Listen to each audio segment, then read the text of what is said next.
Xalqparvar deputat Olim Sulaymonov kanaliga obuna bo'ling va qo'ng'iroqchani bosib qo'ying.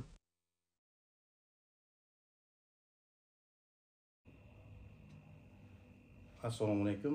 Hamma iloji boricha bu xalqqa asl holatini prezidentga yetkazgan, haqiqatan prezidentning do'sti bo'ladi. Shu uchun imkon qadar like bosinglar. Olim Sulaymonov YouTube kanaliga a'zo bo'linglar. Olim Sulaymonov YouTube kanali nima uchun ochilgan? Xalqimizni birlashtirish, haqiqatan yordamga muhtoj, asl holatni yuqoridagi mulozimlarga, prezidentimizga va ishlamayotgan mulozimlarni uyg'otish uchun. Nimagaki hamma narsani prezidentimizga tashlab qo'ysak bo'lmaydi. Prezident dunyo miqyosida yurish kerak. Dunyo anaqasidagi dunyo hozirgi global o'zgarish bo'yicha prezident shu bilan yurish kerak. Har bitta tuman, viloyat hokimlari o'zini tumanini hududini, xalqini, murojaatini hal qilish kerak. Ani qog'ozda emas, xalq qabulxonasi yo har jumada tadbirkorlar yo fuqarolar aldarko'sa yig'ilishi, aldarko'sa xalqni chalg'itishdan o'zi amaliy ishga o'tish kerak. Hozir yana tadbirkorlardan juda ko'p murojaatlar kelyapti. Olim aka bizni teplitsa qilganmiz deyapti. Pomidor ekib qo'yganmiz, bodring ekib qo'yganmiz, limon ekib qo'yganmiz. O'sha teplitsada butun O'zbekiston ichi bo'ylab va eksportga juda katta mahsulot chiqaramiz deyapti. Nimagaki ko'pchilik kredit olgan, ko'pchilik teplitsa qurgan, urug'lik, o'g'it, hamma narsa olganmiz deyapti. Har yili shu gaz paytida so'q bir oylik mana so'g'ida bizani butun umr qilgan xizmatimiz bir kun bo'lyapti deyapti. Buni prezidentimizga to'g'ri yetkazishimiz kerak. Albatta vazirlik, energetika vazirligi hammasi kerak bo'lsa Turkmanistonga uchib borish kerak, kerak bo'lsa Qozog'istonga, kerak bo'lsa Rossiyaga uchib borib gazni xalqqa ta'minlash kerak. Hozir aholiga yo gaz zapravka yetmayapti deb odamlar ishdan qolyapti. Bu ko'pchilik o'zini ish bilan ta'minlayapti. Ko'pchilik taksichilik qilyapti, kirachilik qilyapti. O'sha xalqimizni savdo sotig'iga olib borib, olib kelib Namanganga, Qarshiga, Termizga, Surxondaryoga, o'sha Qo'qonga, Andijonga qatnab, o'sha xalqimiz o'zini birinchidan o'zini ish bilan ta'minlayapti. Davlatdan, hokimiyatdan, mahalladan pul so'rayotgani yo'q, yordam berayotgani yo'q. Xatyabi yordam bera olmasanglar, xalqqa ish joyi yarata olmasanglar, ishlayotgan odamlarni ishdan qoldirmash kerak. Demak, ertadan boshlab hamma tuman hokimi, viloyat hokimlari, bosh vazir Abdulla Oripov va turistda yordamchisi ham, senat hammasi xalq deputatlariga telefonni berishi shart. Nimaga? Bu har bitta tumanda nima muammo bo'lyapti? Kredit olgan teplitsachilar bor. Butun yozim bilan ekin ekib, limon ekib, pomidor, bodring ekib, eksportga mahsuloti tayyor bo'lib turibdi. Bir yil muzlab teplitsasi tamom bo'lsa, ikkinchi yili pomidorni sovurib ketsa, uchinchi yili bodringni urib ketsa, bundan kun botar bo'ladi. U teplitsada oylikni kutayotgan kuni bo'yi yozim bilan ishlagan ishchilar bor. Mana shu hosilni kutayotganlar bor. Shuni eksport qilib O'zbekistonga chet el valyutasini kiritaman deganlar bor. Hammasini prezidentga qo'yib qo'ymaylar. Menga qolsa, kerak bo'lsa Turkmanistonga ham uchib boraman. Kerak bo'lsa Rossiyaga ham uchib boraman. Gaz qishda shu 2 oyda bizga shu gazdan biza unumli foydalanib, o'zimizning zaxiralarimiz yetmasa, hech qanaqa o'sha teplitsalarni kesish, gazni o'chirish, korxona, tadbirkorlarning gazini o'chirish kerak emas.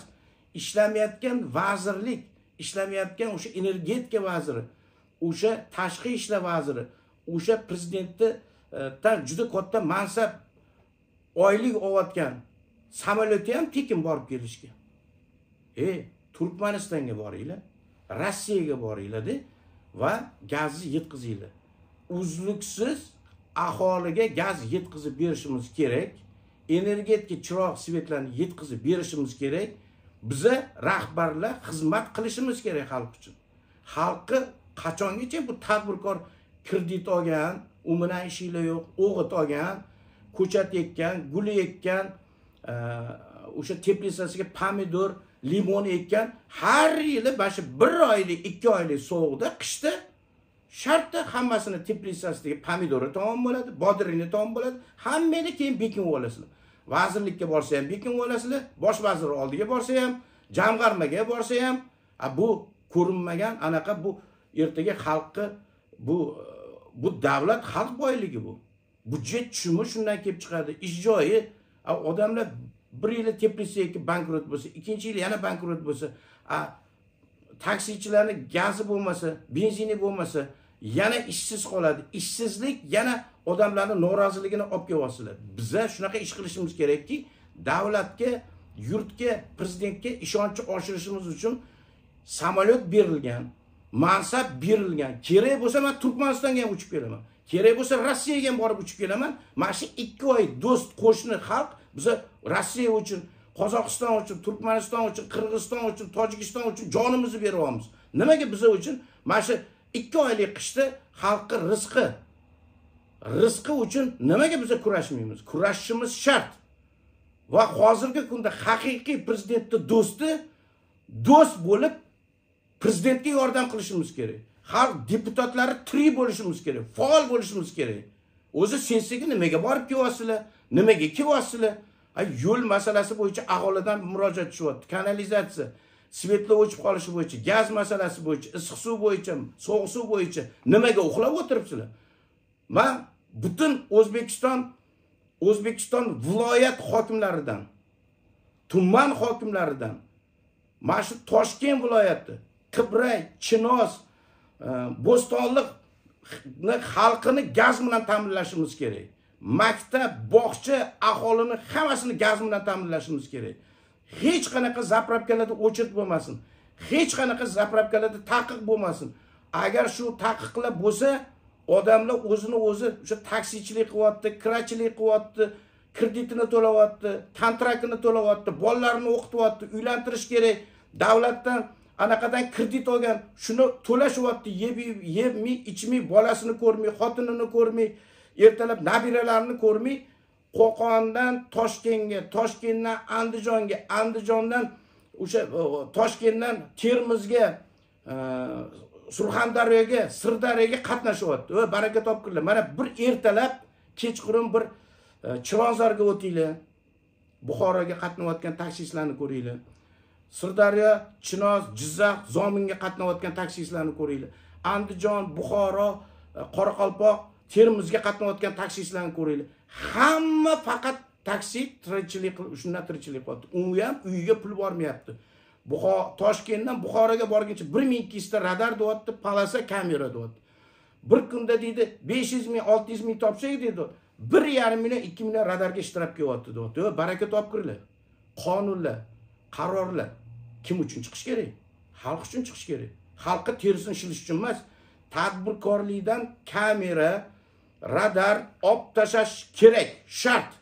Ular kerak bo'lsa, o'sha kamerani aholiga, mahallaga, o'sha qorong'i joylarda bolalarimizni, qizlarimizni o'sha jinoyat bo'lmashi uchun, narkomaniya bilan shug'ullanmash uchun, o'sha yomon ishlarga shug'ullanish uchun, o'sha iznasilovlar bo'lmash uchun, qizlarimiz, bolalarimiz maktabga, kechqurun bog'chaga, magazinga chiqib kelayotganda o'sha radar, kamera o'rnatayotgan tadbirkorlar qo'z ichidagi o'tirib olib, o'zini xalqini, o'zini yurtdoshini shilgincha 10 ming dollar, 20 ming dollar tikib, 100 ming, 200 ming dollar oyiga foyda qilishyapti. Yarmini davlatga, yarmini o'ziga. Yig'ishtiringlar. Undan ko'ra mahallalarga qo'yinglar shu kamerani. Jinoyatchilik kamayadi. Qorong'i joylarga qo'yinglar. Domlarning orasiga qo'yinglar. Mahallalarga shu kameralarni qo'yinglar, jinoyatni oldini olamiz. Kim jinoyat bilan shug'ullanyapti, kim bekorchilikdan, narkotikka shug'ullanyapti, yo'qmi yomon davlatimizga, yurtimizga yomon ish qilayotgan odamlarni shu mahallaga, qorong'i joylarga shu qo'yinglar. Ana u savob. Nimaga bunaqa pul chiqmaydigan joyga qo'ymaysizlar-de? Pul chiqadigan o'zinglarni xalqinglar terisini ishladigan joyga qo'yasizlar. Bunaqadan voz kechinglar. Har bitta qaror, qonunlar xalq manfaati uchun chiqish kerak. Xalqimizning roziligi uchun chiqish kerak. Davlatga, prezidentga ishonchni oshirish uchun. Ana shuning uchun men hammadan iltimos qilardim. mana hozir ko'pchiligi mana shu kommentariyalarni ham bemalol yozinglar. Buni albatta prezidentimiz ham o'qiyapti. Albatta matbuot kotibi va bitta menda taklif bor edi. Menda bitta taklif bor edi. Mana bitta ovozini sal anaqa qo'yinglar. Mana bu planshetda ovozi chiqyapti sal. Planshetda sal ovozi chiqyapti. Mana shuni sal anaqa qilaylik. U yoqqa ikkita pamya qilib beryapti. Men bu mikrofon ham qo'yganman-da. Mana brendim mana. Ko'rdingizmi texnikani qanaqa rivojlanish? O'zimni brendimda men yana bitta AOKdan men iltimos qilardim. Komiljon Allamjonov, shaxsan prezidentimiz Saida Mirziyoyeva jurnalist, blogerlarni AOK ochildi. Shu AOK qoshida taklif bilan men chiqyapman. Blogerlarimiz har gal jo'rmay bo'lib, har gal mana shu telefon oldi yo pul oldi deb qamalib ketmashi uchun hozir YouTube'dan ham to'lanmayapti. Agar YouTube'dan ham to'laydigan qilsak, birinchi taklif Saida Mirziyoyevaga, shaxsan prezidentimizga mana shu blogerlik, jurnalistlik, etika, estetikasiga o'qitishimiz kerak. Nimagaki men prezidentimiz ochgan universitetda o'qiyapman, jurnalistika fakultetida. Bu yerda juda bizani tariximiz, jurnalistika nima uchun xizmat qilish kerak, qanaqa xizmat qilish kerak, to'g'ri ochiq tanqidiy chiqish kerak. O'zimizning kamchiliklarni shaxsga tegmay asosli dalil prezidentimiz aytayaptilar. Tanqid bo'lsin deyaptilar. Asosli bo'lsin. O'sha meni 10 ta chiqargan qarorimdan bitta o'sha bloger jurnalistlarga katta ishonch berdilar. Meni 10 ta chiqargan qarorimdan sizlarni bitta rasmini ko'rsatib, o'sha ishlamayotgan o'sha mulozimlarni ko'rsatinglar. Sudlarda ham bu ochiq kameralar bo'lishi kerak. Sudda o'sha qanaqa fuqarolarga qaror chiqaryapti. Fuqaro murojaatchi bu yerda yo jabrlanuvchi yo sud qanaqa qaror chiqarishini ochiq oydin. Bu yerda faqat davlat siri bo'lsa, sudda kameralar u kiritilmaydi. Nimagaki bu davlat siri. Davlat siri bo'lmasa, har bitta fuqarolik sudda, iqtisodiy sudlarda, jinoiy sudlarda adolat qo'rg'oni o'rnatilishi uchun men Baxtiyor Islomga ham shu taklifni berdim. Juda ma'qulladilar. Nimagaki o'zimizni sudlarni ham saviyasini yo telefon o'ynab o'tirganini, yo uxlab o'tirganini, yo xalqqa o'sha fuqaro nimaga tumanda, viloyatlarda adolat qozonmay, Oliy sud Baxtiyor Islomga borgandan keyin shu yerda adolat oqlov qarorlari chiqyapti. Nimaga Oliy sud bilan tuman, viloyat sudlarini tenglashtirib bo'lmaydi? Shu muammo tumanning o'zida asosli hal bo'lsa, tumanning o'zida viloyatga, respublikaga chiqmaydi. Xalq sarson bo'lmaydi.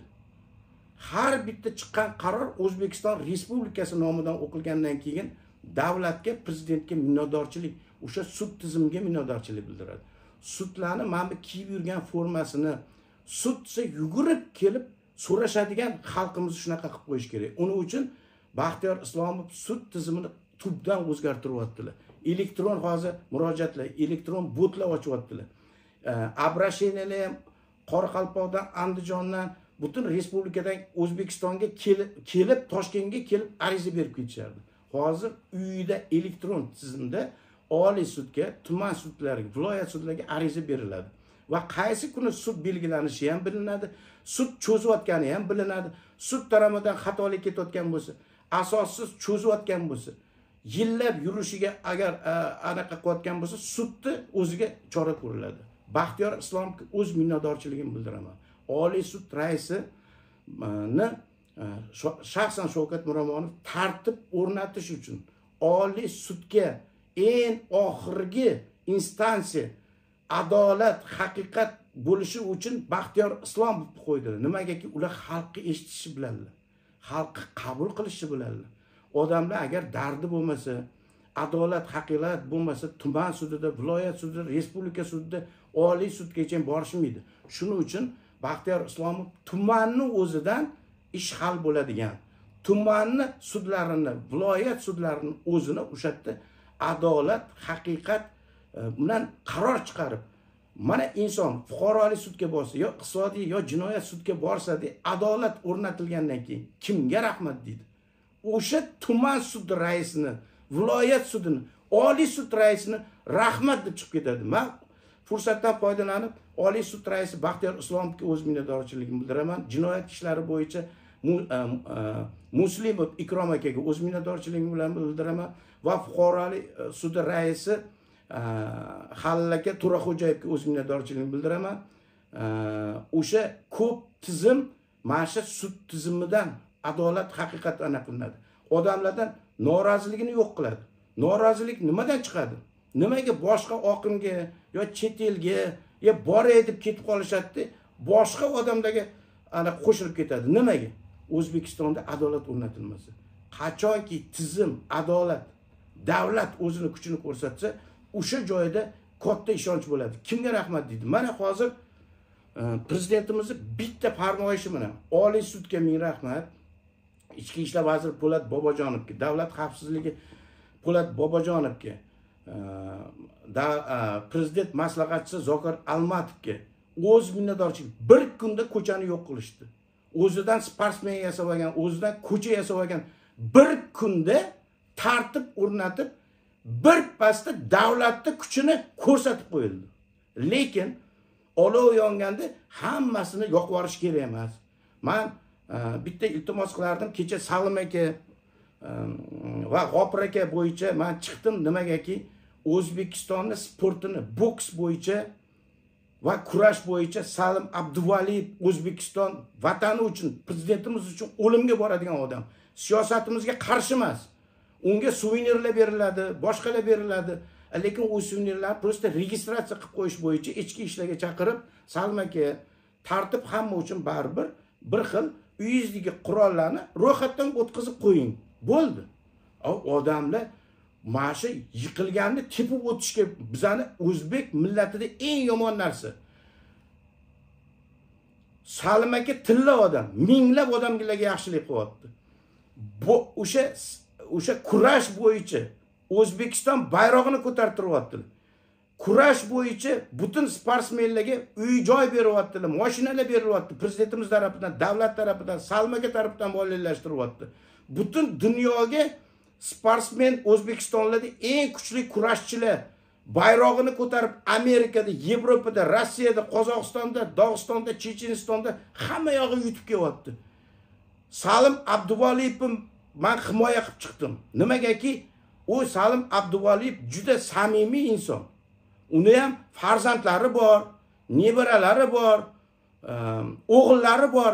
Meni dodam jinoyatchi nimaga olib ketib qo'ydi deb sha'ni qadriga hech kimni tiyishga haqqi yo'q. Va G'ofir akani ham, G'ofir aka boks bo'yicha butun dunyoga tanityaptilar.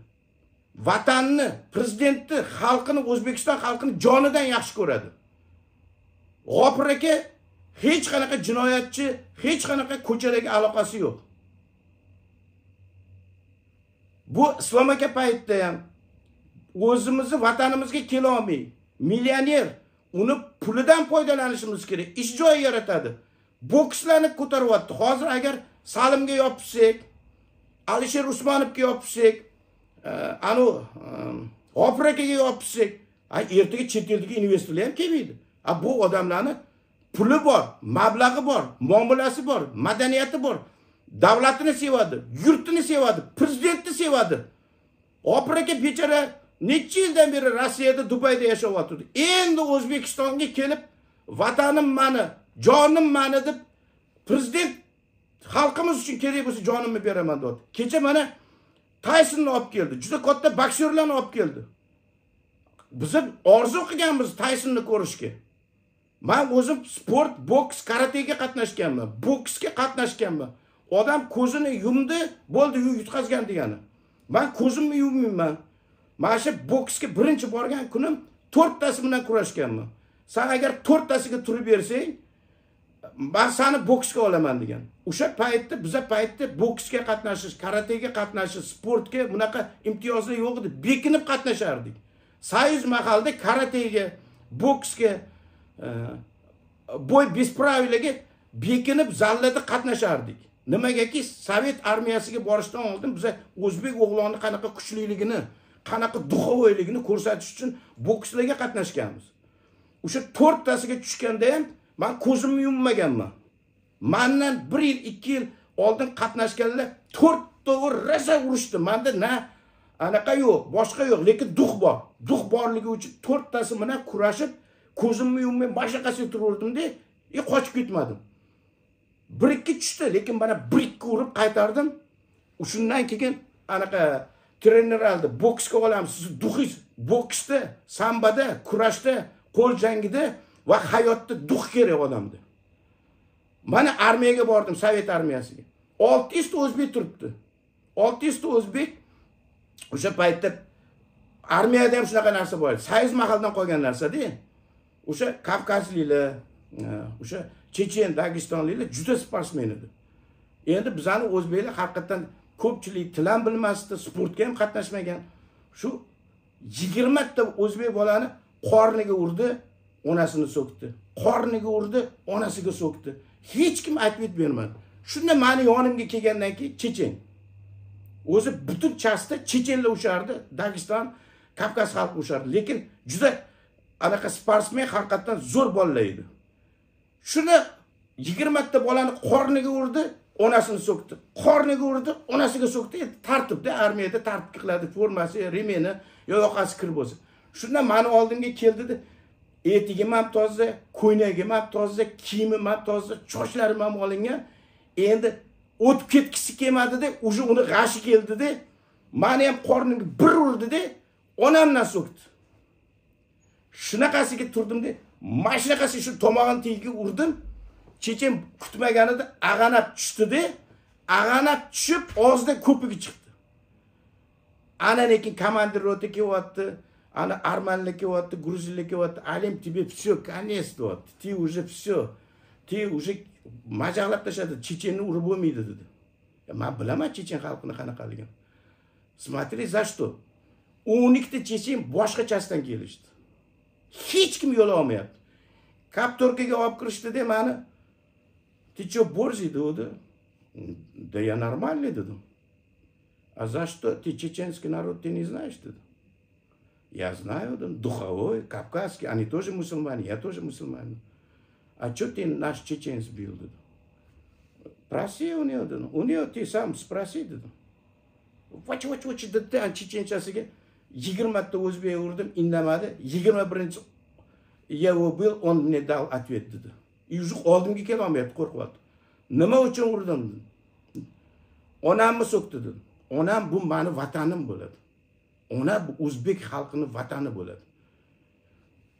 O'sha chechenlar meni quchoqlab, o'zini chechenni urib ketdi. O'sha "Vaç, он musulmon, это musulmon, ты же знаешь, это mashnaqasiga bu dinimiz bir, anaqamiz bir, sen to'g'ri qilding", dedi. "А что остальные o'zbeki?" dedi. "Их матери матерей, они молчали", dedi. "Ну они такие", dedi. "Ну я за себя отвечаю", dedi. "За них", dedim, "я не отвечаю", dedi. "За себя я отвечаю", dedi. Shu не такой o'zbek bo'lib, o'sha Moskvada men ko'tarildim. Haligacha o'sha Chechen xalqi bilan aka-ukamiz. Moskvaga borsam, Groznyga borsam meni kutib olishadi. Men bu O'zbekistonda ham bu Chechen xalqini, Dageston xalqini bilmaydiganlar, ularni onasini so'kib qo'yib, 20 ta bo'lib bitta Chechenni urganda, Moskvada ko'tarilganda ham men o'sha Ramzan Qodirov rasmi bilan Chechen xalqini, Chechenistonliklar menga bergan podarka, o'sha maykani qilib Rossiyadagi o'zbek bilan Chechenni urushini to'xtattirdim. Men shu Olim Sulaymonov YouTube kanalimga kirsanglar ko'rasizlar. Negaki chechenlarga xizmat qildim. Наше сейчас новое поколение советской армии не были. Кто такой Дагестан, кто такой Чечен, кто такой Kavkazцы, кто такой. Bize hamma natsiya bize bitta armiyada xizmat qilganmiz. Armanlarni ham yaxshi tarafini olganmiz, gruzinlarni ham, chechenlarni ham, Dagestonlarni ham. Chechen xalqi onasini yo qizini yo akasini yo ukasini o'zini millatdoshini agar bittasi xafa qilsa, dunyoni chekkasiga borib o'ch oladi. Chechen xalqidan biz ham o'rganishimiz kerak. Men shu yerda shu Chechen xalqini ko'p yaxshi taraflarini oldim. Har bitta insonning kamchiligi bor, yaxshi tarafi bor, yomon tomoni bor. Shuning uchun mana Olim Sulaymonov YouTube kanalini ochgan bo'lsam, 2016-yil, 15-yilda hali blogerlar yo'q edi. Men o'sha paytda ko'k maykada korrupsiya bo'yicha Qachongacha tadbirkor so'g'asizlar, qachongacha tadbirkorga ish qilmaysizlar? Qachongacha bu korrupsiya to'xtaydi? Men налог to'layotgan bo'lsam, soliq to'layotgan bo'lsam, nimaga menga do'les kelib so'rashadi? Bular nima ko'chami? Yo davlat xodimimi deb 16-yil Islom aka paytda chiqqanman. Mana ko'ringlar. Olim Sulaymonov YouTube kanaliga qarasanglar, eng boshiga borsanglar, 16-yil korrupsiyaga qarshi kurashib chiqqan men bo'laman. Ochiq, oydin familiya ismlarimni aytib chiqqanman. Shu uchun men tadbirkorlarning ishi qanaqa mashaqqatligini, qanaqa qiyinligini, lekin prezidentimiz Shavkat Miromonovich kelgandan keyin tadbirkorlarning mutlaq konvertatsiya ochildi. Naqd pul muammosini yechdilar.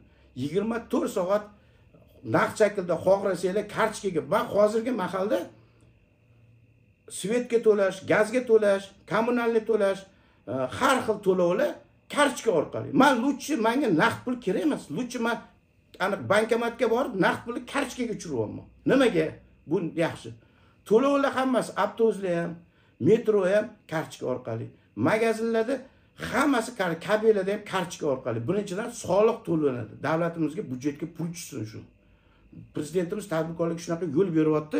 Biza shundan ham qaytarishimiz kerak. Soliq to'lash kerak.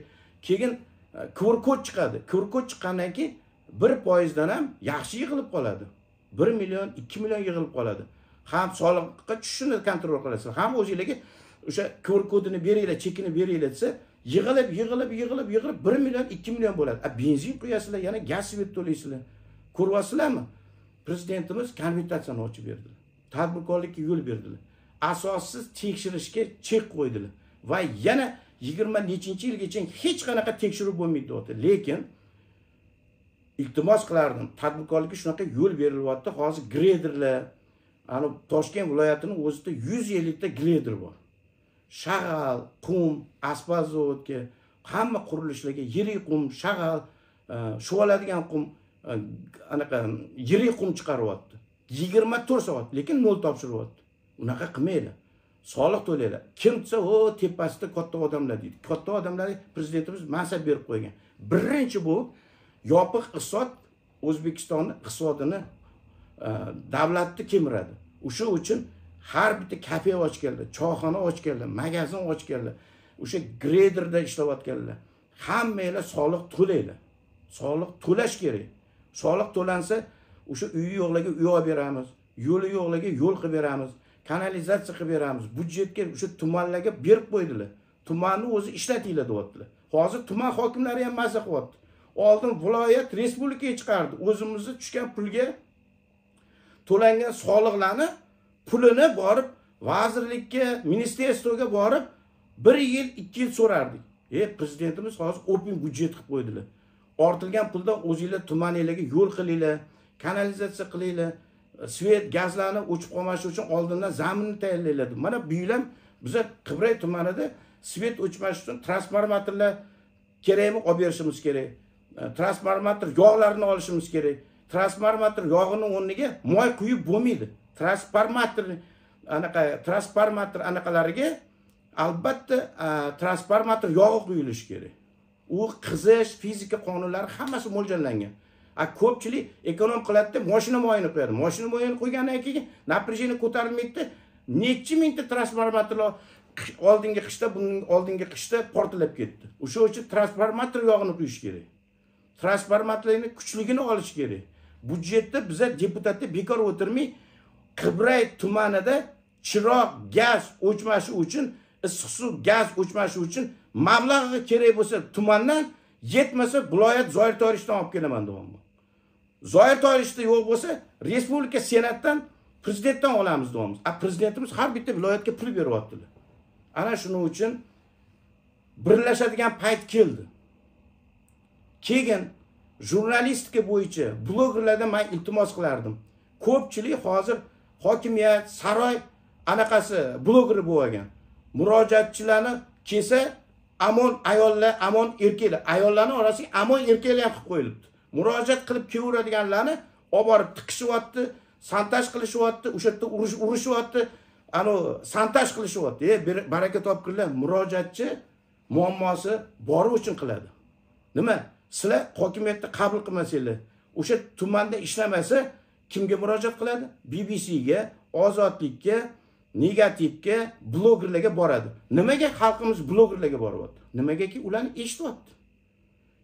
Va blogerlardan iltimos qilardimki, yoritganda haqqoniy anaqa shaxsga tegmasdan turib boplaylar. O'sha uchun AOKdan men iltimos qilaman, Saida Mirziyoyevadan, shaxsan Shavkat Miromonovdan bu ochiqligi berdingiz. Bu ochiqligi berganingizdan keyin mana jurnalistika fakultetiga kirish kerak. O'sha AOK qoshida blogerlar jamoasini tuzishimiz kerak. Ular birinchidan mablag'lantirish kerak. Nimagaki murojaatga borganda Buxoroga, Andijonga, Samarqandga borganda 4 ta kamera, shoför o'zi 4 kishi boradi. 4 kishiga gastinisaga to'lash kerak. 1, yeb ichish kerak. 2, murojaatchini murojaatini eshitish kerak va ikkinchi taraf eshitish kerak. Ikkinchi tarafga hokimiyatga borsa, bloger jurnalistlardan qo'rqishadi. Nimaga qo'rqasizlar? Qabul qilinglar. Qabul qilinglar-da, rahmat. Toshkentdan kelibsiz.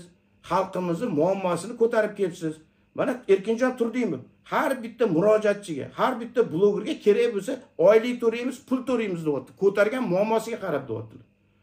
Nimagaki ana hokimmi yaxshisi shunaqa bo'ladi. Mana Zoir To'yich ham shunaqa ishlayapti. Zoir To'yich ham bloger jurnalistlar bilan diplomatni hammasini yig'ib oldilar. Sotib olish uchun emas, bloger jurnalistlar ishlaylar deyaptilar. O'sha ishlamayotgan tuman hokimi, o'sha har bitta tumanning hokimlari ishlamayotgan bo'lsa, shu bloger jurnalistlar yoritinglar. Qattiq yo'l qilinmayapti. Nimadan xalq norozi? Kim uyi yonib ketdi? Kimga yordam qilinmayapti? Kim uni ko'ynidan, ko'kragidan itaryapti? Qaysi hokim yaxshi ishlamayapti? Hokim yordamchilari bor har bitta mahallada. Ishlashi shart. Ishlamasa joyi bo'shatib qo'yish kerak. Bu prezident siyosati. Bu 7 yilda endi aldar ko'salik o'tmaydi. Xalqimizni aldamalaring.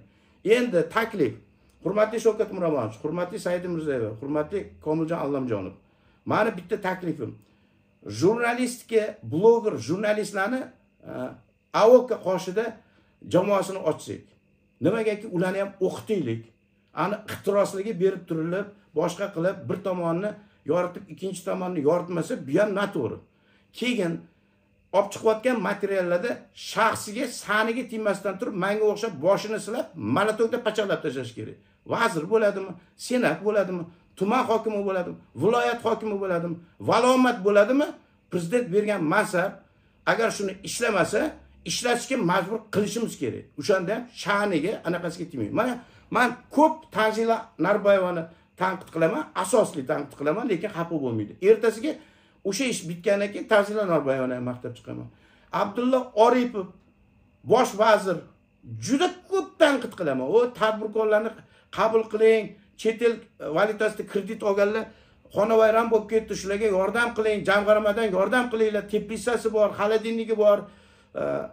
Snos qilinyapti, pulini berishmayapti. Yo bo'lmasa hokimiyat tarafdan prezidentning 461-qarori chiqqan, Sergelida, Yangi Hayotda hamma mahalla olgan, uyini oldi. Mana uyini kadastri bor, uyini oldini bekor bo'lib yotmasin. Egallab olgan, yo egallamoqchi, yo qurilish qilib qo'ygan. Bir martalik prezidentimizning farmoyishi chiqqan 461. U kuchda hali ham.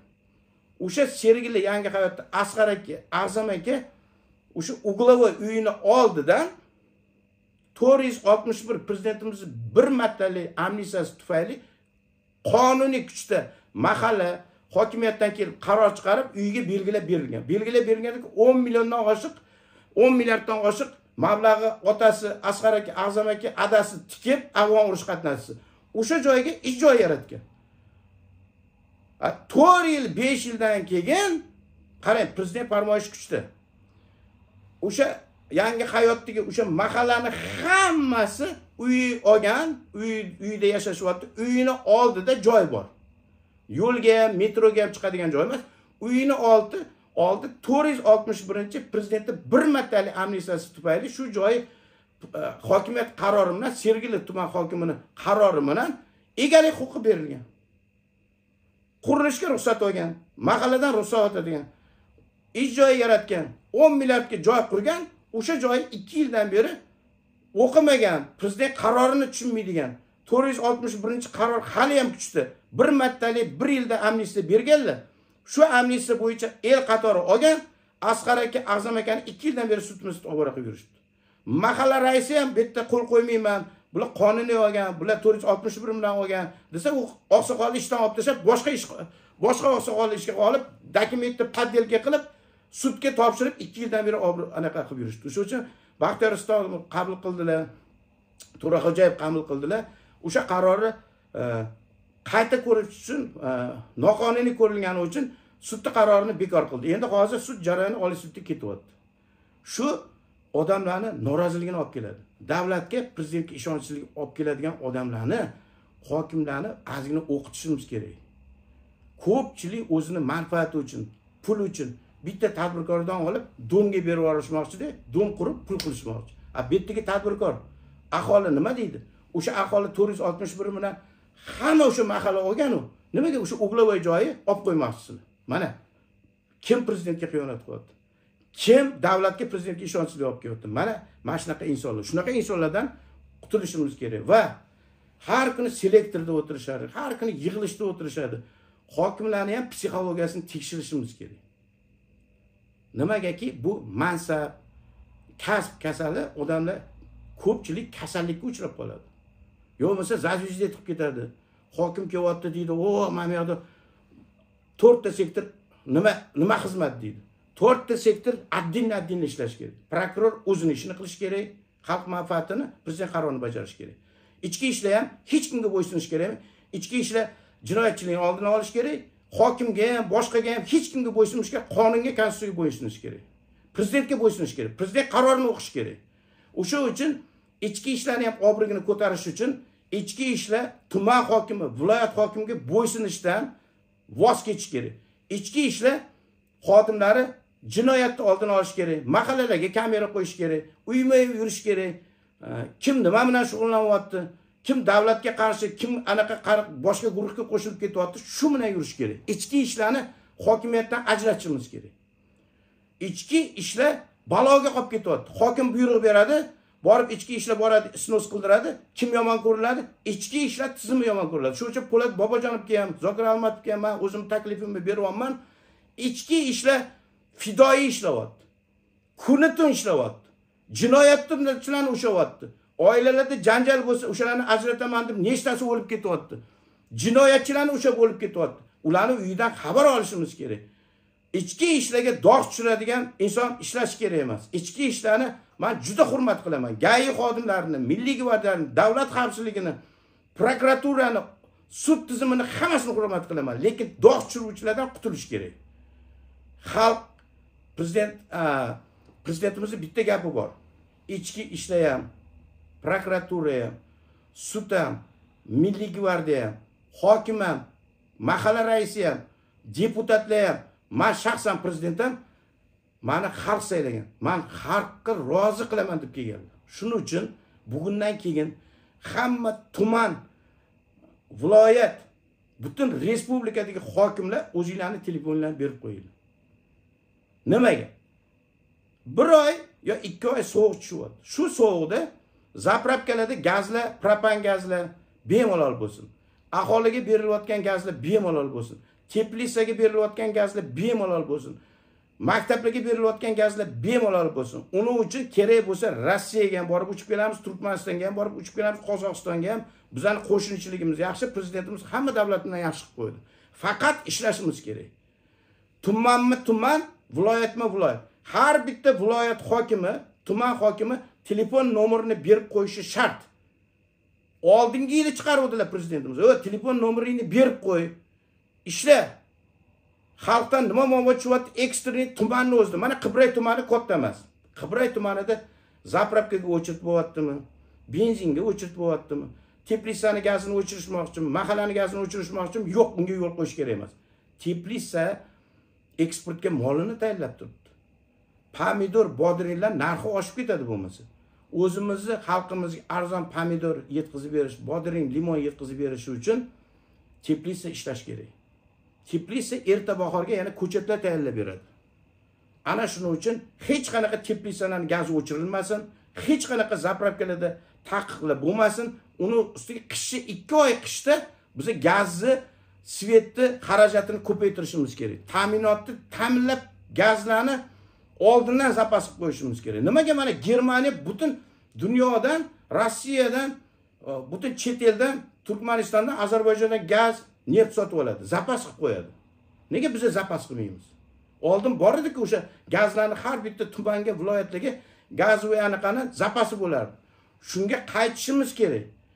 O'sha gaz zaxirasi har bitta Qibray tumanida, Toshkent viloyatida, butun respublikada gaz zaxirasi bo'lishi kerak. Gaz o'chish kerak emas.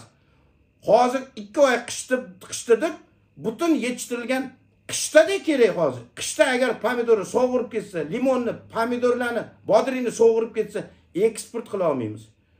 O'sha yerdagi tadbirkor kredit olgan kuyadi.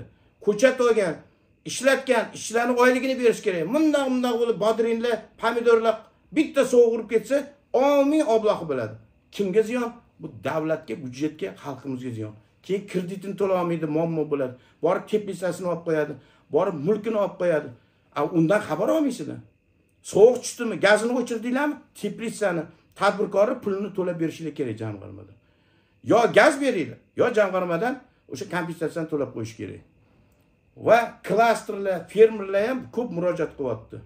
Olim aka, o'sha bug'doy urug'larini, o'g'itlarni arzonroq qilish kerak. Xalqimizga bug'doy ko'paytirsak, yem ko'p bo'ladi, jo'xori ko'p bo'ladi. Mol chorvani rivojlantiramiz. Oldin yem bor edi, paxtani chigitish shulxalar bor edi. Hammasini shuni mollarni boqib, har bitta xonadonda 2 tadan 3 tadan qo'y, 2 tadan 3 tadan mol bor edi. Shuning uchun go'shtlar arzon edi. Hozir go'sht 150-180 mingga chiqib ketdi. Shuni 35 ming, 40 mingga tushirsak bo'ladi. Har bitta xonadonda chorva boqish kerak, mol boqish kerak. Molni go'ngi chiqadi, u ham pul teplisaga. Men o'zim mol qo'y boqqanman-da. O'sha qo'yi anaqasi go'ngi ham, molni go'ngi ham teplisaga sotib oladi hozir. Eng zo'r o'g'it mol boqish, qo'y boqish. Uni atxodi yo'q. Qarang. Qo'y so'yilsa terisi ham pul, mol so'yilsa terisi ham pul. Agar sigir g'unojinlar bo'lsa, suti bor, qaymog'i bor. Maza qilib yashaymiz va menimcha Belarusdan o'rganishimiz kerak. Raspad Soyuzdan keyin traktor zavodlari, Belarusskiy traktor zavodlari, kolxozlari anaqa qilinmadi. Haligacha shu joyda kolxoz bor. Kartoshkasi shirin, pomidori bor, teplisalari bor. Selxoz produkti va selxoz anaqa bo'yicha Belarusda birinchi o'rinda hozir. Kartoshkasini hatto haligacha Belarusdan, Rossiyadan olib kelyapmiz. Bizning kartoshkani Parkent kartoshkalari bor. Mana Parkentni brendi bilan kartoshkalarni ko'paytirishimiz kerak. Jo'xori, bug'doydan keyin sraz jo'xori olishimiz kerak. Jo'xorida silos bo'ladi, yem bo'ladi. Bug'doy bilan jo'xorini yem qilib aholiga arzon sotish kerak. Yemni arzon qilib olsak, hamma mol boqadi. Nimaga hozir mol qo'y boqmayapti? Yem qimmat. Bizda shuncha yer bor. Mana Shuhrat G'aniyevni men juda qo'llayman. Har bitta fermer, har bitta yerdan foydalanmayotganlarni yerini olib qo'yib, yerni sirrini biladigan, 3 marta hosil oladigan, xalqni boqadigan, bu xalqi rizqi. 100 gektar, 200 gektar bor, eplolmagan oladi. Lekin tepadigilar, kimsa tepada deydi, biz ish chiqib qo'ygan dedi. Tepadigilar kim u? Na sabzavot uzumini sotganida solig'ini to'lamayapti, na ish joy qilmayapti. Qo'shnilari hammasi Rossiya, Qozog'istonda 4 ariq, 5 ariq, 100 gektar, 200 gektar yeri bor. 5 gektar, 4 gektar yo 1 gektar shu qo'shnisiga bermaydi. Olib qo'yish kerak. 200 gektar, 300 gektar, 500 gektar olgan odamlardan olib qo'yib, hammani boy qilish kerak. Qo'shnisi och, yordam qilmaydi, Rossiyadan bu yoqqa kelmaydi, uylangan yangi bola, yangi qiz, xotiniga to'ymagan, onasiga, farzandiga to'lmagan Rossiya, Qozog'istondan kelmayapti. O'shalarga yer berish kerak. Yer berib, o'sha odamlarni ham boy qilish kerak. Imkon qadar like bosib, Olim Sulaymonov YouTube kanaliga a'zo bo'linglar. Tak savol javoblarni ham o'qisak yaxshi bo'lardi endi. Yaxshi ishlayotganlardan hozir Erkinjon Turdimovni maqtayman, yaxshi ishlayaptilar. Samarqand viloyat hokimi va Toshkent viloyat hokimi Zoir Toyirich, keyin vazirlikdan Ochilbek Ramatov zo'r ishlayapti. prezidentimiz qayerga yuborsa shu yoqqa boryapti. Yo'l qurishi bo'yicha ham Ramatov, temir yo'l, metro bo'yicha ham, O'zbekistonni chiroyli qilish bo'yicha ham Ochilbek Ramatov otasiga rahmat, zo'r ishlayapti. Va prezident administratsiyasida hozir ishlayotgan Shuhrat G'aniyevga o'z minnatdorchiligimni bildiraman. Nimagaki Qibraga ham kelyaptilar, ko'p yerlar qarovsiz. Ko'p joylar 200 gektar, 300 gektar bitta odam olgan, hoji ota bo'lib yuribdi, qattasancha yig'ilishga ham kelmaydi, boshqa ham kelmaydi.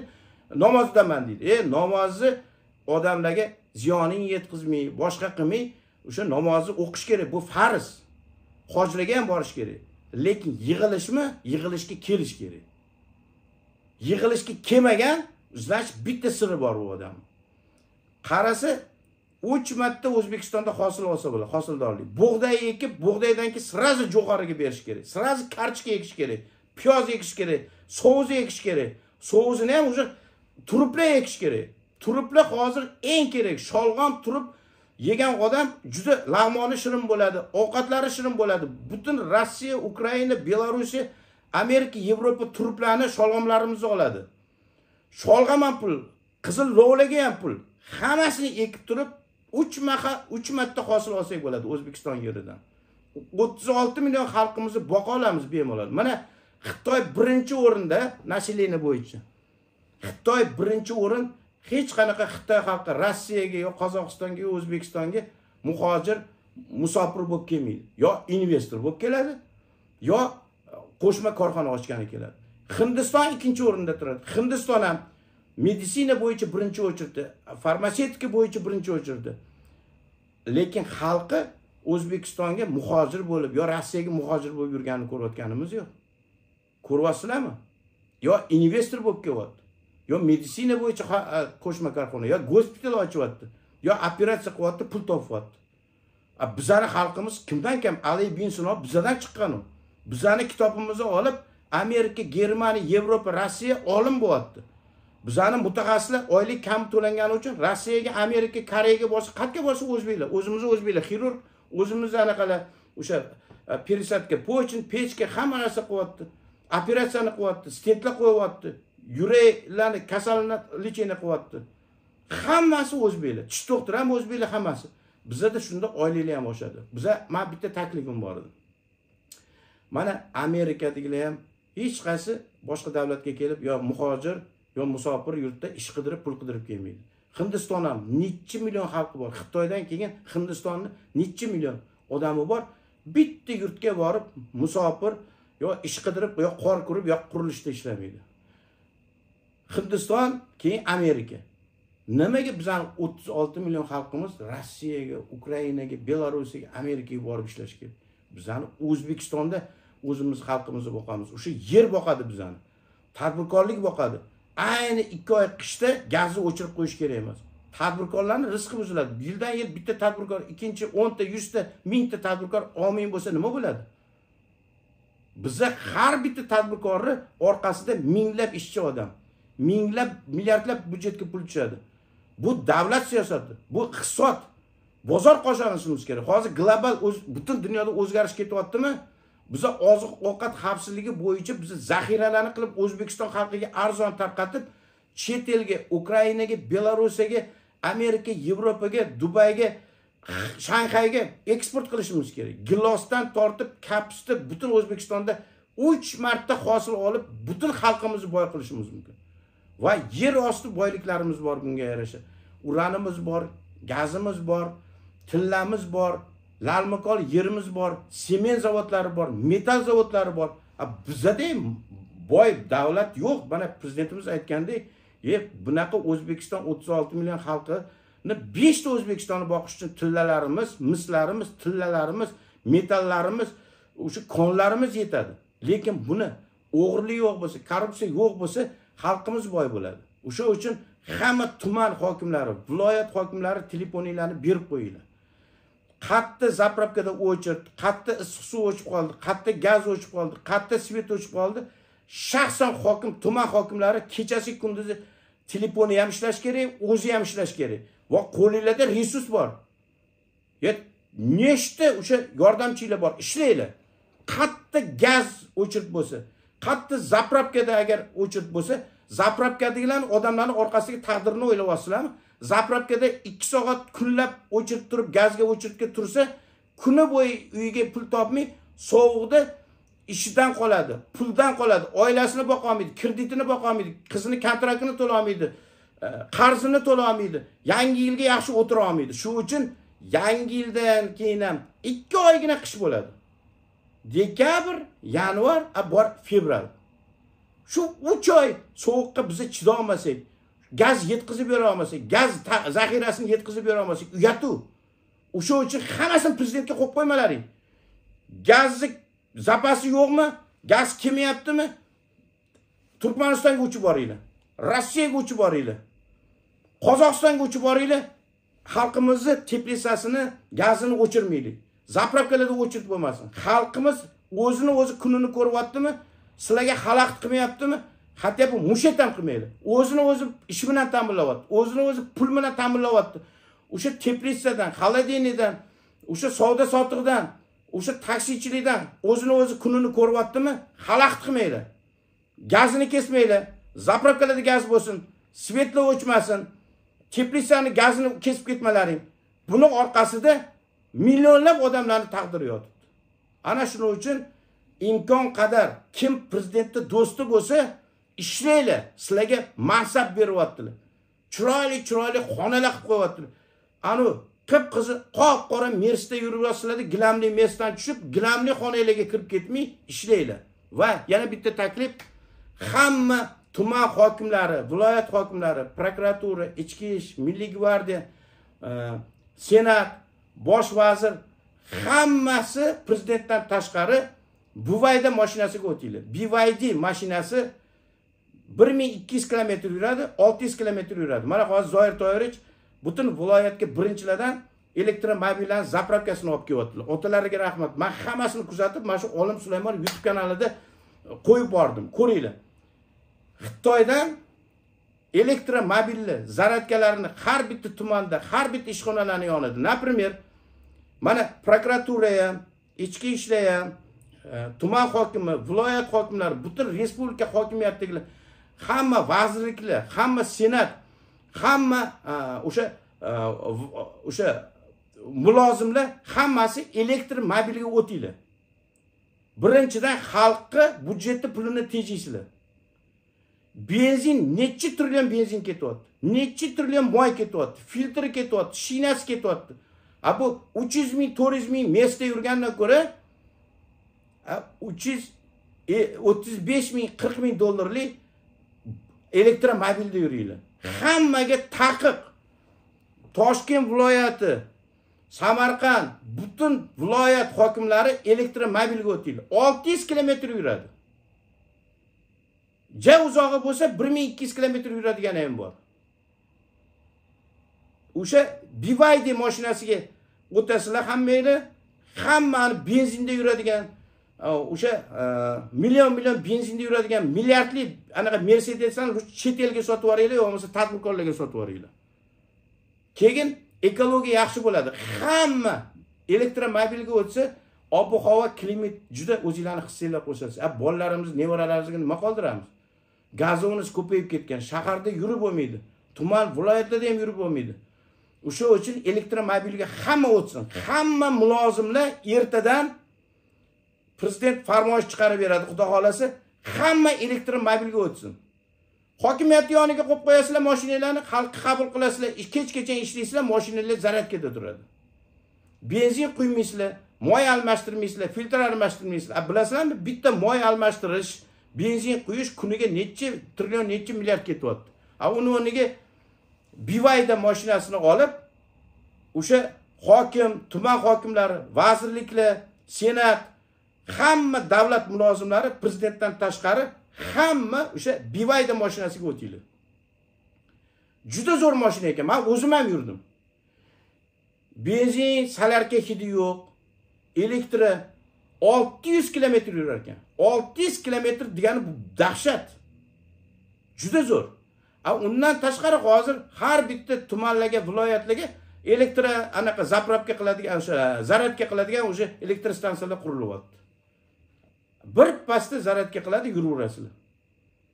Bu davlatga ham, byudjetga ham, xalqimizga ham foyda. Xalqimizdan tushayotgan byudjet trillion pullarni shunday osmonga uchirib yuboryapsizlar. Ya'ni osmonga uchirsanglar ham gazi bilan ekologiyani buzib, ob-havoni buzib, dabdala qilyapsizlar.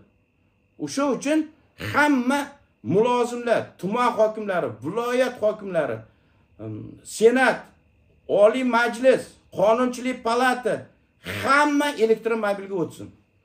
E'tiboringiz uchun rahmat. Ertaga ham chiqish qilaman. 21:30 da pensiya, byudjet tashkilotlarining oyligini oshirish, o'qituvchilarni pensiyani oshirish bo'yicha ertaga chiqaman. 21:30 da chiqish qilinglar. Va prezidentimizga ming rahmat. Salim akani va G'ofur akani bemalol biznesini shug'ullanishi, bemalol o'sha qurollari bo'lsa, o'sha ro'yxatga o'tkazib qo'yib tushuntirishlari bo'ldi va ko'cha bo'lishi mumkin emas. Ko'cha bu davlat borligi. Nima kerak bor ko'chani? Ko'chaga bormalaring. Bitta-ikkita sportsmen bo'ladi, pulinglarni oladi, ganchadida, tinovoy anaqaga ketadi. Ko'cha degan davno yo'q bo'lgan. Davlat bor, prezidentimiz bor, konstitutsiya bor.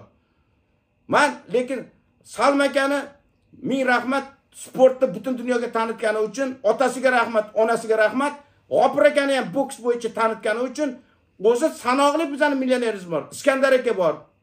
Iskandar anaqasini chiqargan butun Rossiyada eng birinchi millioner. Alisher Usmonov bor. G'ofur aka bor, Salim aka bor. Biz faxrlanishimiz kerak bunaqa o'zbeklarimiz bor edi. Bunaqa o'zbeklarning orqasida xotini bor, bola chaqasi bor. Nevaralari bor. G'ofur akaga va Salim akaga shu yoshga kelganda, "Doda, siz jinoyatchi ekansiz, siz anta rasmingizni chiqaryapti. Rasmini ham chiqarmanglar, olib tashlaylar." Hech kimning haqqi yo'q.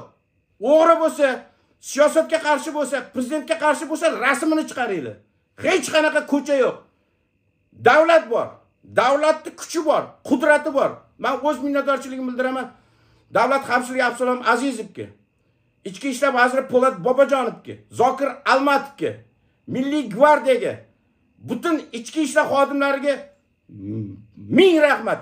Bir kunda tartib o'rnatib qo'ydilar. Bo'larkan, endi bundan buyog'iga o'sha byudjetni pulini o'g'irlayotganlarni, xalqi pulini o'g'irlayotganlarni, endi hokimlarga hujum, ishlamayotgan hokimlar, tuman hokimlari, viloyat hokimlari yer sotayotganlarni, byudjetni pulini talon-taroj qilayotganlarni, uyini borib ko'ringlar, prezidentimiz aytganda, nima sen atomli reaktor yaratganmisan?